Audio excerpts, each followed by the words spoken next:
Assalamualaikum warahmatullahi wabarakatuh. Video ini merupakan video perhitungan manual dengan menggunakan metode kesetimbangan titik buhul. Video ini dibuat untuk memenuhi penugasan mata kuliah Bahasa Pemrograman dan Aplikasi Komputer yang diampu oleh Bapak Insinyur Mirza Abdillah Pratama STMT. Sebelumnya, perkenalkan nama saya Izatulillah, NIM 2205236045572, offering C313AC, Prodi S1 Teknik Sipil.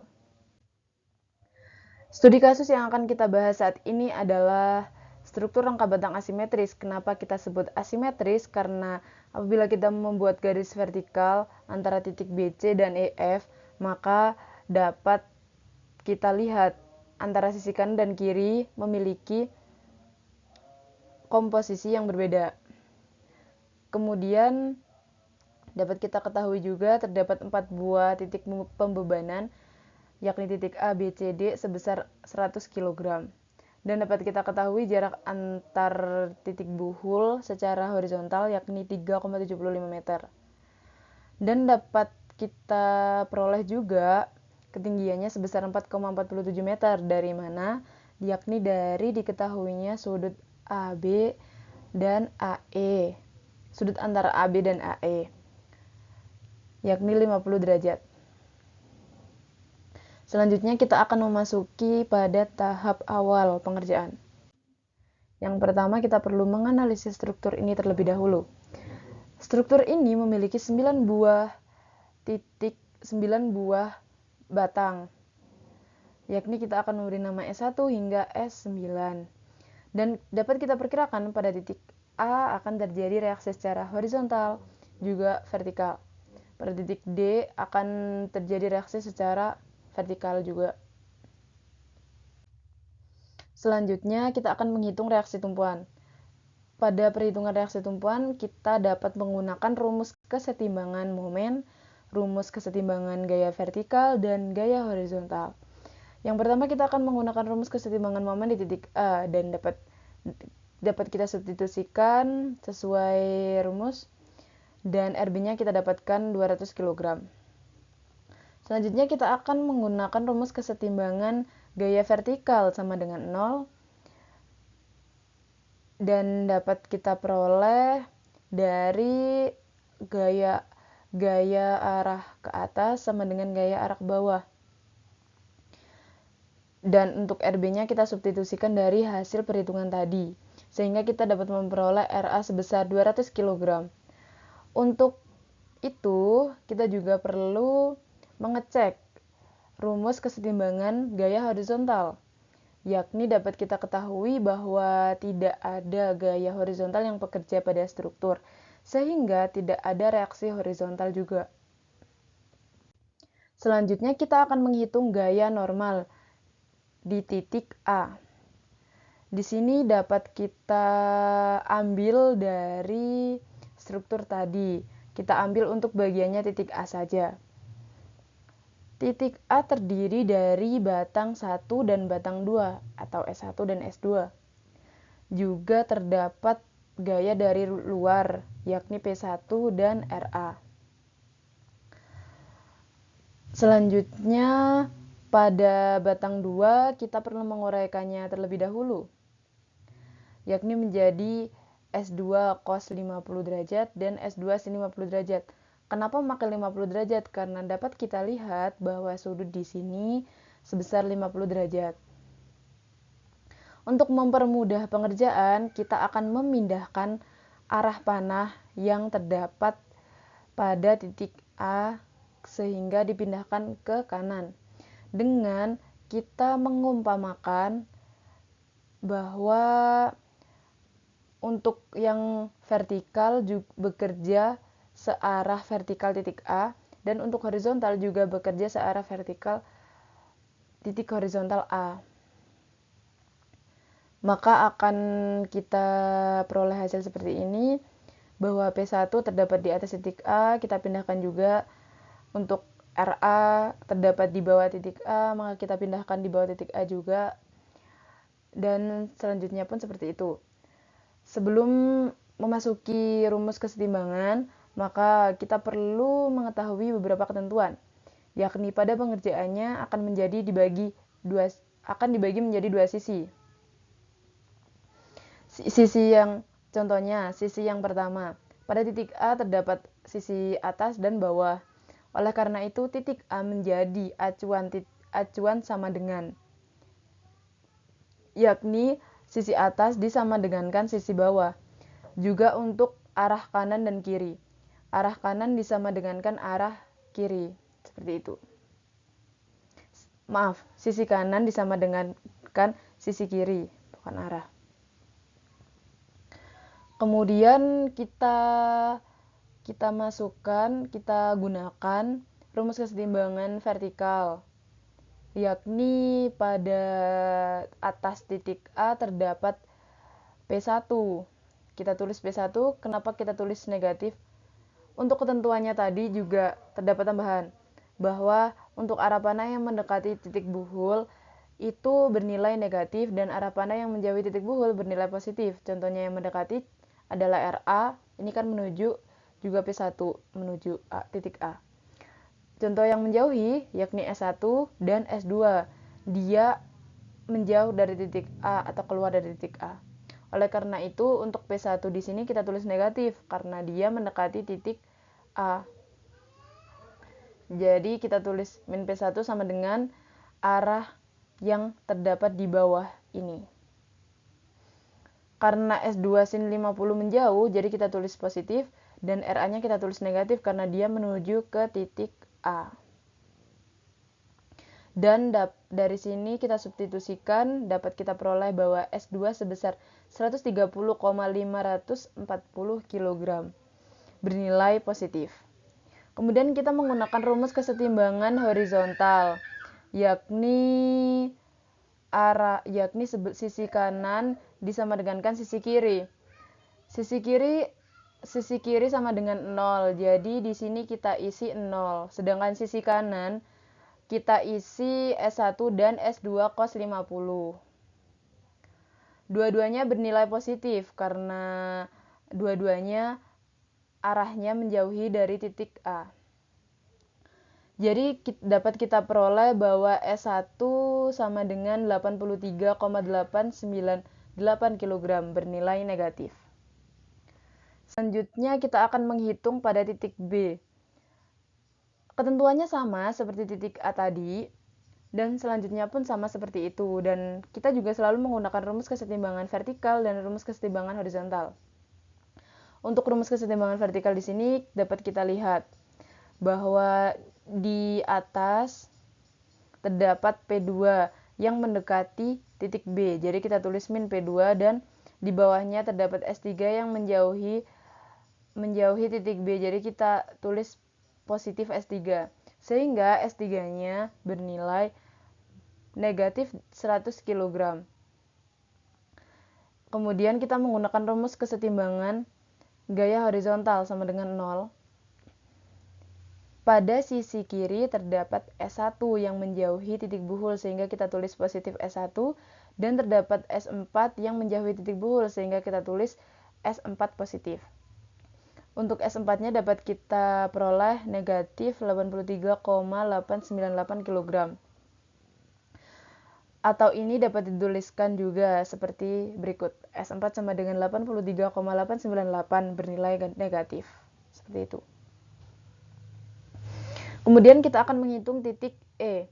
Pada titik E tidak terdapat gaya dari luar, yakni hanya gaya dalam saja. Terdapat batang 2, batang 3, batang 5, dan batang 6. Untuk batang 2, kita uraikan juga ke arah atas, ke arah vertikal, dan ke arah horizontal. Sehingga diperoleh rumus S2 sin 50 untuk vertikalnya dan untuk horizontalnya S2 cos 50 derajat. Untuk S5 juga akan kita uraikan terlebih dahulu menjadi S5 arah vertikal dan S5 arah horizontal. Sehingga diperoleh rumus seperti berikut.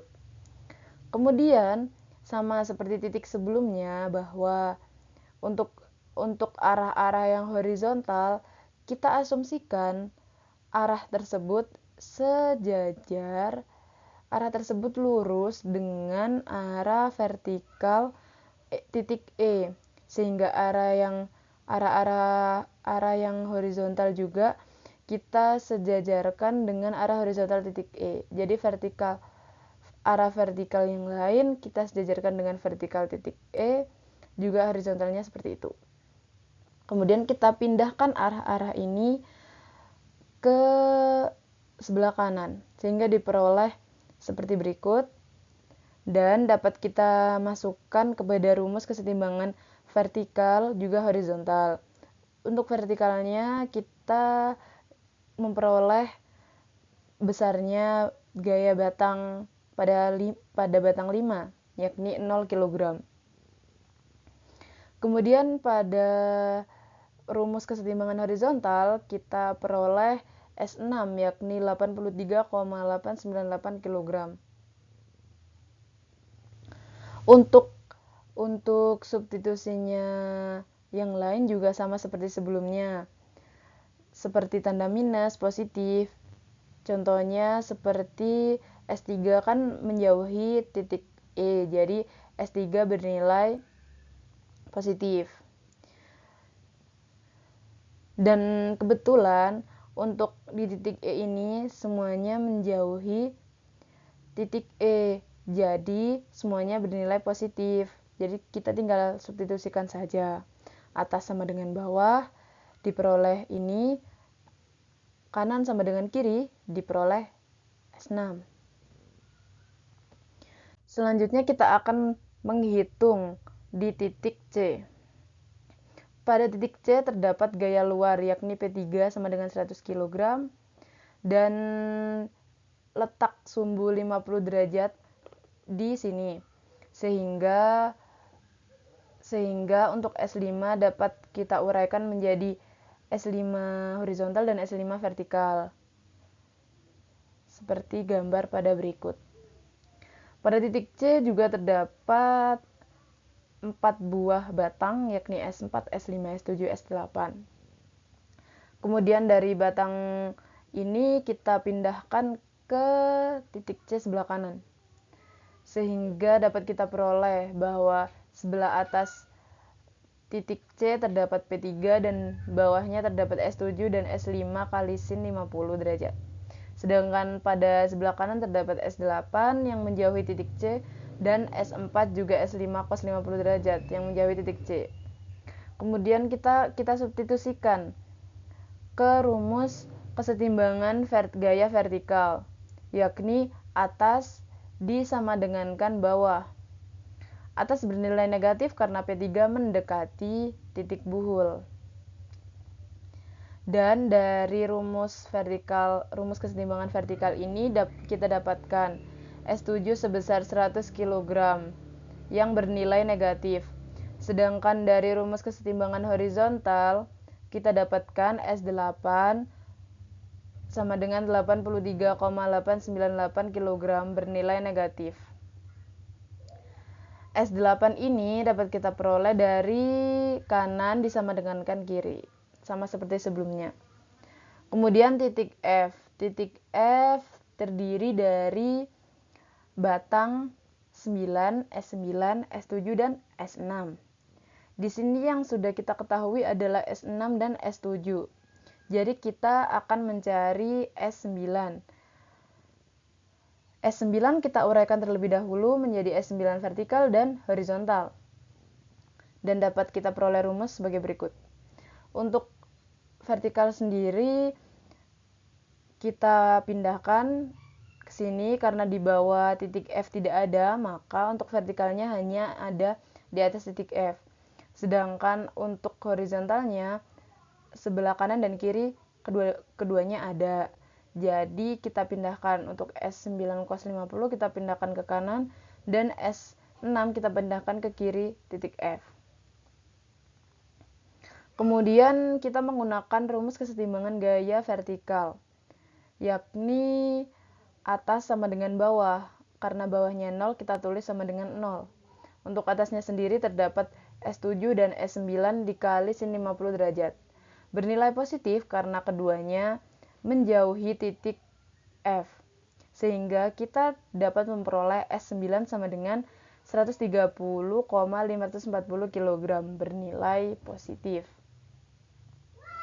Karena kita sudah mengetahui semua gaya normal, maka untuk titik D tidak perlu kita uraikan lagi. Karena yang kita cari adalah gaya normal, bukan perhitungan tiap titik.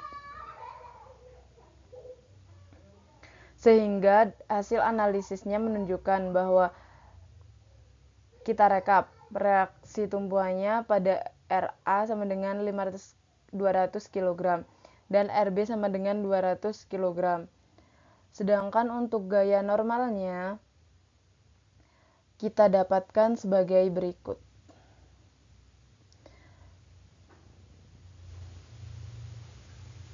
Yang saya maksudkan tadi adalah apabila kita sudah menemukan semua batang, besarnya semua batang, dan masih tersisa satu titik, yakni titik D di sini, maka kita tidak perlu menghitungnya karena yang kita cari merupakan besarnya gaya batang.